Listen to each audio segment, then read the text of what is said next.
Hello guys, welcome back to my YouTube channel. मैं हूँ doctor Monika. आज मैं जिस टॉपिक पे बात करने जा रही हूँ वो टॉपिक है इनफर्टिलिटी।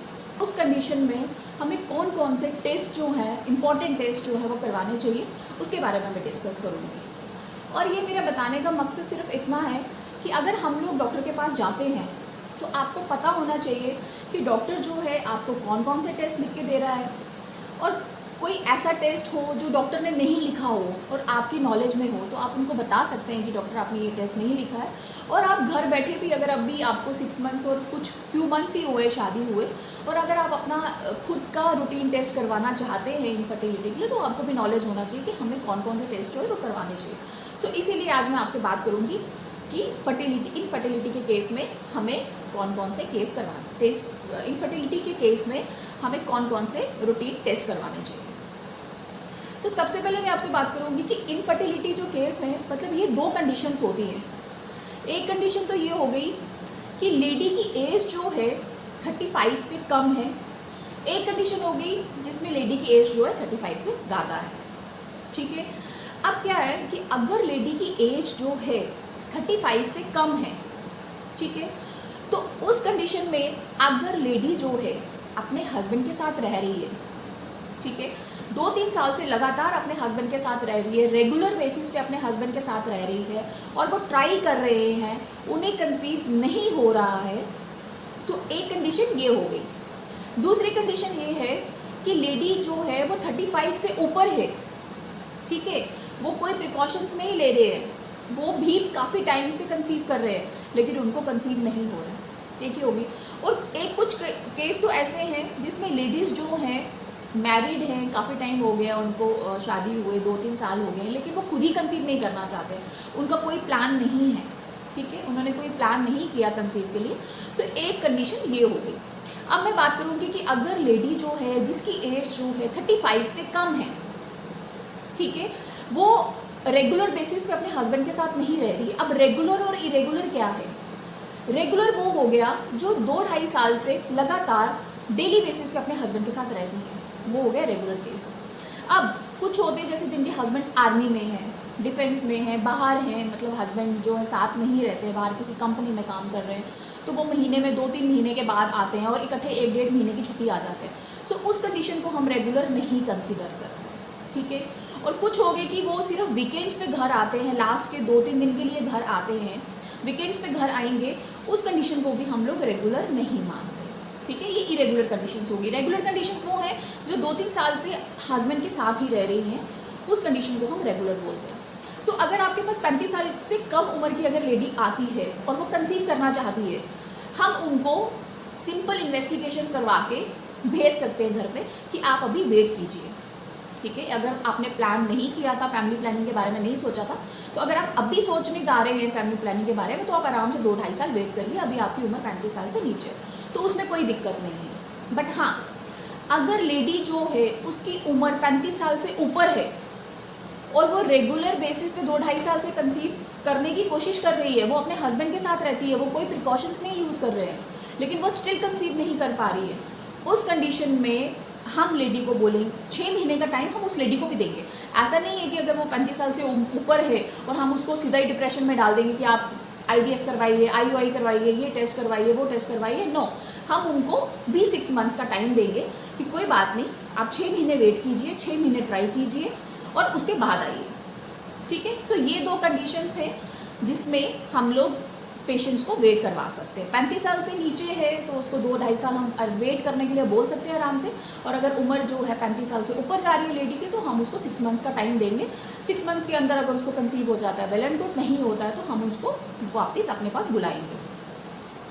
अब क्या है कि कुछ लेडीज़ जो होती हैं वो कंसीव करना चाहती हैं, वो आपके पास आई, तो आपको पता होना चाहिए कि आपने उनको रूटीन में कौन से टेस्ट करवाने हैं। सबसे पहले जो है हमारे पास पेशेंट आएगा तो हम उसको कंप्लीट CBC के लिए बोल देंगे, ठीक है, कंप्लीट ब्लड काउंट, मतलब CBC के लिए बोलेंगे।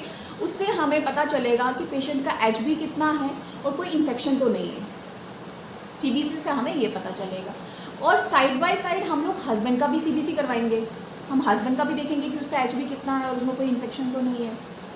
फिर दूसरा टेस्ट जो है वो हम करवाएंगे blood sugar. Blood sugar female की भी होगी और ब्लड शुगर जो है वो हम मेल का भी करवाएंगे, दोनों का टेस्ट करवाएंगे। उसके बाद आता है, ये मैं वो टेस्ट बता रही हूँ जो बेसिक टेस्ट है इनफर्टिलिटी में जो हमें करवाने हैं। उसके बाद आ गया ब्लड ग्रुप, हम लोग लेडी का ब्लड ग्रुप भी करवाएंगे और हम लोग हस्बैंड का ब्लड ग्रुप भी करवाएंगे। अगर लेडी का ब्लड ग्रुप जो है सपोज RH नेगेटिव है, ठीक है, तो हम उसकी पर्ची पे एक मार्क कर देंगे कि मदर जो है RH नेगेटिव है। ऐसा क्यों? ऐसा नहीं है कि RH नेगेटिव ब्लड ग्रुप वाली मदर जो है वो कंसीव नहीं कर सकती, नहीं, हम सिर्फ इसीलिए मार्क करेंगे जो RH नेगेटिव मदर होती है वो हाई रिस्क प्रेगनेंसी होती है फॉर बेबीज़, ठीक है। तो हम फ्यूचर में जब वो कंसीव करेगी कल को उसको कोई दिक्कत ना हो, उस चीज़ के लिए हम लोग इसकी पर्ची पे जो है वो मार्क कर देंगे कि मदर RH नेगेटिव है।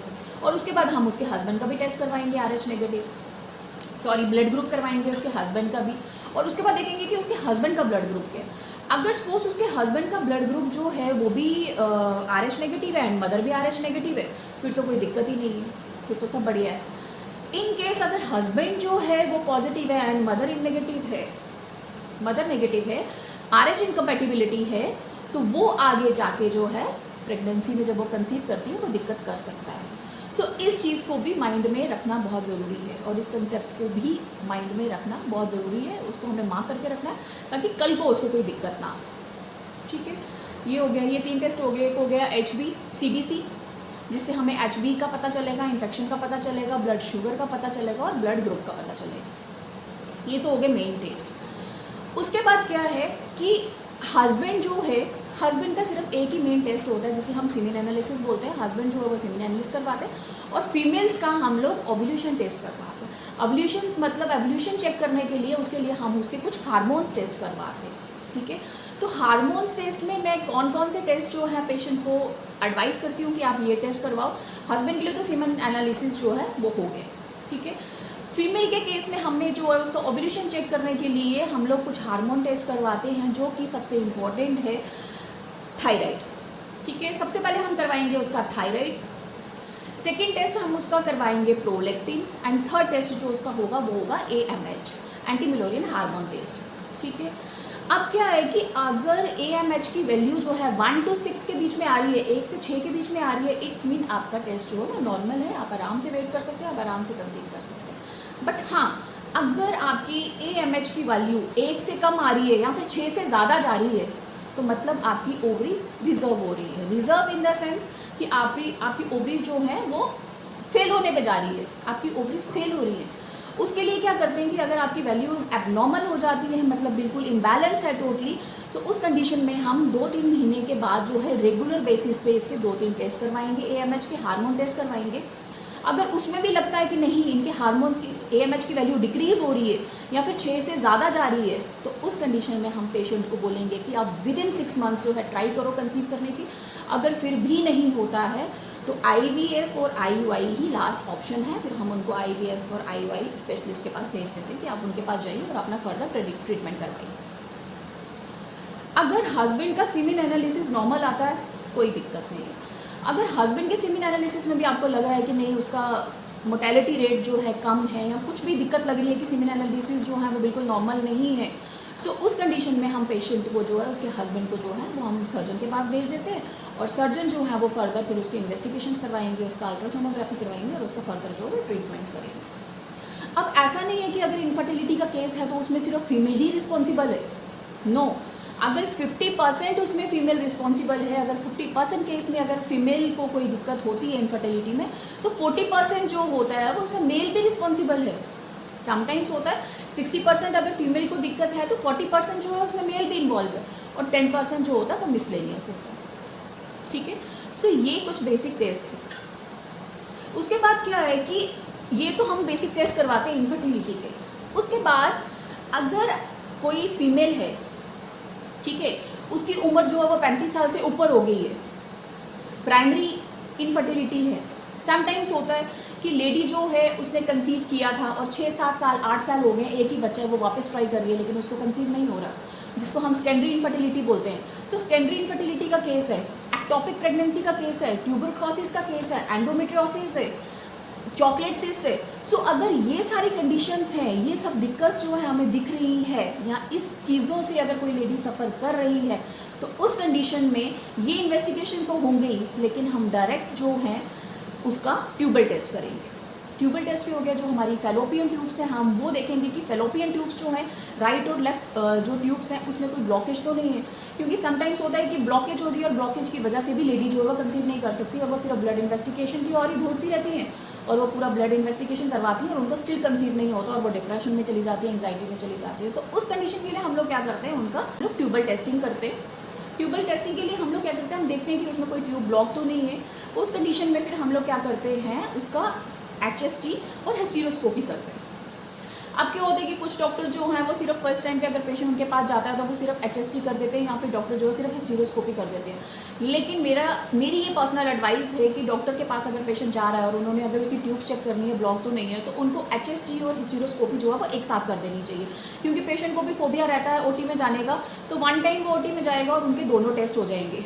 टेस्ट का प्रोसीजर जो टोटली सेम है, टर्म डिफरेंट है, हिस्टेरोसल्फिंजियोग्राफी एंड हिस्टेरोस्कोपी। इसमें क्या होता है कि जो HSG होता है, HSG में हम लोग डाई इंसर्ट करते हैं और हम लोग देख लेते हैं कि कहीं ब्लॉकेज तो नहीं है, डाई कहाँ जाके रुक रहा है, यहाँ जाके डाई रुकेगा, इट्स मीन वहाँ पे ब्लॉकेज है उस ट्यूब में। और जो हिस्टेरोस्कोपी है, हिस्टेरोस्कोपी में हम सिंपल पानी डालते हैं और पानी डाल के हम लोग चेक कर लेते हैं। तो HSG और हिस्टेरोस्कोपी में ये दो डिफरेंस होते हैं, उसमें हम डाई डालते हैं और हिस्टेरोस्कोपी जो होते हैं उसमें हम पानी डाल के चेक कर लेते हैं, ठीक है। उसके बाद अगर आपको लगता है कि हाँ जी ट्यूब ब्लॉक है, कोई भी ट्यूब जो हो सकता है कि मतलब एक्टोपिक प्रेगनेंसी में एक ट्यूब जो उसकी रप्चर होगी वो हमने ट्यूब निकाल दी और जो दूसरी ट्यूब है वो ब्लॉक है, या फिर दोनों ट्यूब्स ब्लॉक हैं, सो उस कंडीशन में क्या करते हैं, अगर ट्यूब्स ब्लॉक आती है फिर हमें उस कंडीशन में लैप्रोस्कोपी करना पड़ता है। मतलब एक दूरबीन का ऑपरेशन है, दूरबीन डाल के हम लोग जो है उसकी जो ट्यूब ब्लॉक है हम उस ट्यूब को ओपन करते हैं। तो अगर ट्यूब ब्लॉक होती है तो उसके लिए हम लोग लैप्रोस्कोपी सर्जरी करते हैं और लैप्रोस्कोपी के बाद जो है पेशेंट को बोलते हैं कि आप कंसीव करिए। अगर फिर भी कंसीव नहीं होता है तो उसके बाद हम लोग ओव्यूलेशन इंडक्शन करते हैं, जिसको हम फॉलिकुलर स्टडी बोलते हैं। फिर हम लोग पूरा प्रॉपर उसका फॉलिकुलर स्टडी स्टार्ट करते हैं। उसमें प्रॉपर डेज पे हम लोग अल्ट्रासोनोग्राफी करवाते हैं, उसमें हम लोग अंडा बनाते हैं, फिर अंडे के बाद उसको कब रैप्चर करना है, सो फिर ये सब प्रोसीजर जो है चलता है। सो आज की जो वीडियो थी उसमें सिर्फ इतना ही था। आपको कंप्लीट इन्वेस्टिगेशंस मैंने बताई कि कौन कौन से जो हैं इन्वेस्टिगेशंस आपको करनी चाहिए। और इनफर्टिलिटी की वीडियो के बारे में मैं अभी और डीप में लेके आऊँगी कि इसका रीज़न क्या है, इनफर्टिलिटी का रीज़न क्या है, और अगर आप चाहते हैं कंसीव करने के लिए तो उसको आपको इन्वेस्टिगेशन के अलावा कौन सी टिप्स को फॉलो करना और कौन सी टेक्निक्स को फॉलो करना है जिसकी वजह से आप कंसीव कर सकें। और जिन लेडीज़ को कंसीव नहीं हो रहा उसका कारण क्या है वो मैं नेक्स्ट वीडियो में आपको बताऊँगी। अगर आपको मेरी वीडियो पसंद आई हो तो please don't forget to subscribe my channel. Video को लाइक ज़रूर करना और मेरे चैनल को सब्सक्राइब करना मत भूलना। Thank you so much.